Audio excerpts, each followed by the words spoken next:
peace. అయితే మనం శాంతి మనం కొనుక్కోలేము. We cannot purchase heaven. అదే పరలోకాన్ని కూడా మనం కొనుక్కోలేము. Really, you must know this truth. We have all authority from the Lord Jesus. మరి ఈ యొక్క సత్యాన్ని మీరు తెలుసుకొని ఏంటంటే సమస్త అధికారాలన్నీ కూడా శక్తి సంపదలన్నీ కూడా యేసులోనే ఉన్నాయని తెలుసుకోవాలి. If you live for world, దేవుడు మరి ఈ లోకాన్ని గురించి జీవిస్తే there is no use to live in this world. మరి ఈ లోకంలో జీవించినందుకు ఏమి నీకు ఫలితం ఉండదండి.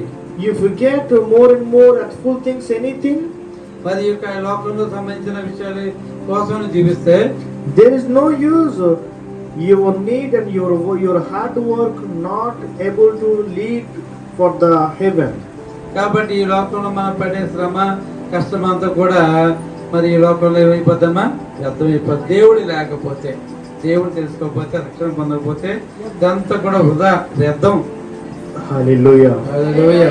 Hallelujah. Hallelujah. So you have to think you have strength in the Lord. కాబట్టి మనకి యేసులోనే బలం ఉంది. We have all authority in the name of our Lord అలాగే Jesus. అధికారాలను కూడా దేవుడు మనకి ఇచ్చాడని So తెలుసుకోవాలి. pray together. కాబట్టి ఆ శక్తిని పొందడానికి మనం అందరూ ప్రార్థన చేయాలి. Receive Holy Spirit. పరిశుద్ధాత్మ దేవుడు మనం పొందుకుంటాడు. Lead by faith.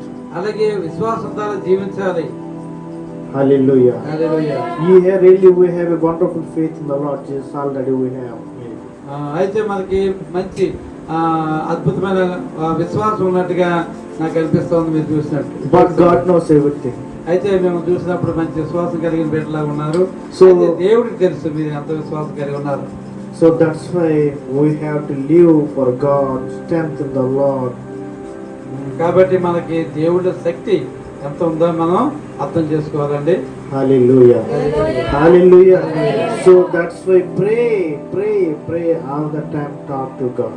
కాబట్టి ఆ శక్తిని పొందుకున్న వారమే ప్రార్థన చేస్తూ ఉండాలి. ఎల్లప్పుడు కూడా ప్రార్థనలో, విజ్ఞాపనలో, దేవుని స్తుతి ఆరాధనలో మన సమయం గడపాలి. So I would like to speak in Telugu language. తెలుగులో మాట్లాడతానండి, సమయం తక్కువగా ఉంది కదా.